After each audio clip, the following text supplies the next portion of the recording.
Yo, what's going on, guys? Welcome back to the channel. Today we're going to be taking the first new look at the new IceJade archetype. It's brand new. It just got announced. So let's go ahead and see if they're going to be any good.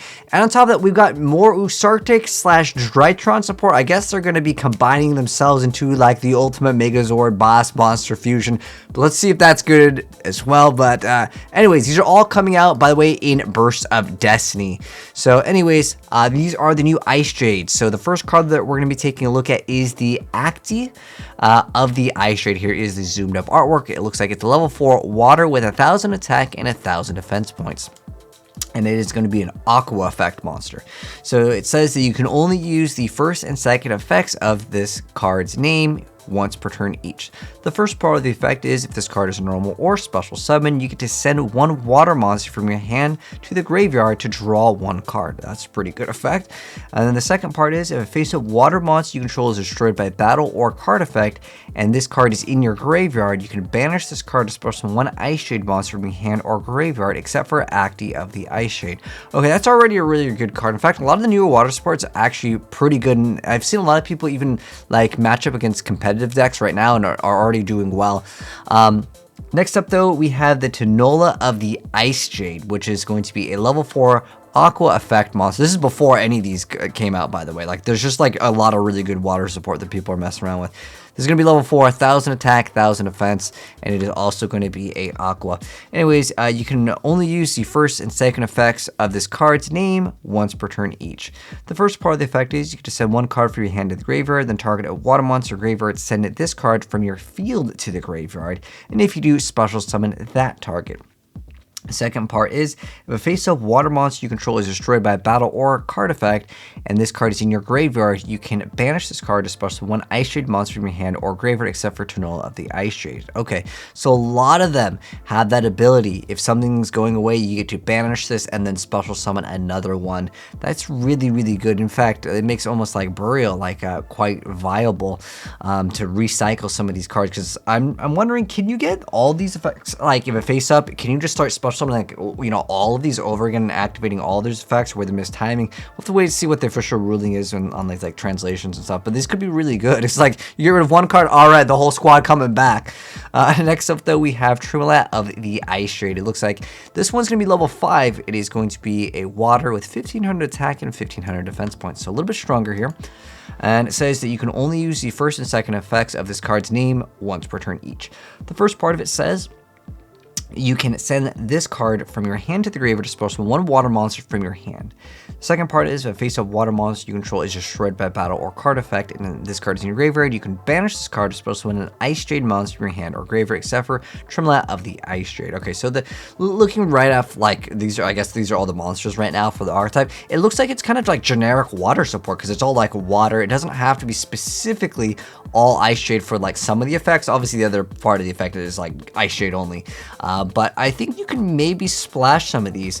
I mean, it's just from the hand. If this was like you can send a water monster from your deck to the graveyard, then we're already looking at like really good potential already. But they get their effects when they're normal or special, so that could be pretty good with this card. But let's check out the rest of the support. Oh, there's only like one more card from them. All right, let's see what it is. IceJade Cradle or Cradle, normal spell card that says add from your deck to your hand one IceJade monster with a different name from the cards you control or in your graveyard. Okay, so that's just like a generic like little like Rhoda card for them. At first glance, you can maybe splash these in. I mean, obviously we're just getting introduced to the IceJade archetype. I think we need a boss monster or something else. I mean, the rank 4 water deck is still, like I said, pretty powerful already, and we actually covered it more recently. It's pretty decent. But next up, we have Usarctic and Drytron Fusion. I guess this is going to be the fusion between both of them. All right, so let's check out the fusion card first. So this is Usarctic, the Celestial Polar Illuminate ship. It is a water machine fusion effect, a level 7, 2,000 attack, and 700 defense points. And it says this card is always treated as an Usarctic and Drytron card.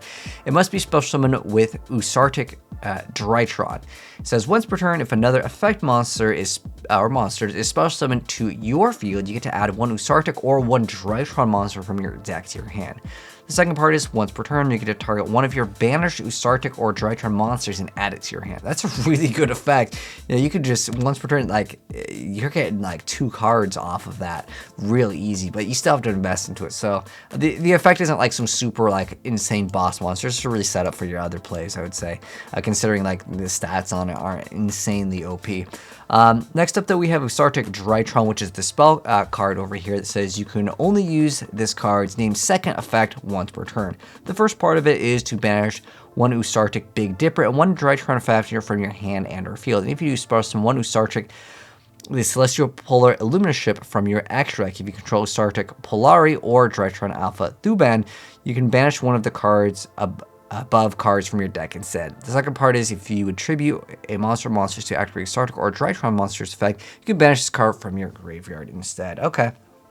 Most people are pretty much just playing like Herald at the end of the day with it, which is still very, very powerful. But is this something that you guys would be interested in even running in it, or is this a card just like meh? I mean, for me, honestly, I don't know the Usarctic engine enough. Is this enough to like make an insane combo with it? Because you have to have, you know, the fusion card, and you have to have the requirements. Is it that like difficult to do? Probably not. But for the effect of like getting 2 extra cards after investing cards to make this in the first place, I mean, that other second effect where like once per turn you get to target one of them and add it back to your hand, it's an insanely good effect for sure. And then if another effect monster is special summon to your field, which more likely you would do next turn, and even the following turn that you would summon it, it would get huge value. But I think that most decks are just going to be like too fast to outclass. Like you could just win at that point versus making this card and, you know, having potential brick cards. But that's my personal thoughts on it. You guys can let me know yours down below. But I'm curious to know what you guys think about the IceJades, as well as you know, these are, you know, the newer cards and the new archetype. I think we need a lot more cards to run it as like a pure archetype. Obviously we just have a few cards, but let me know your thoughts down below. But anyways, thanks for watching, guys. If you enjoyed the video, drop a like on it. If you're new here and do want to be up to date on the latest new Yu-Gi-Oh cards as soon as they come out, if you're new, subscribe to the bell and you'll definitely see it very soon. But take care, guys, and I'll catch you in the next vid. Peace.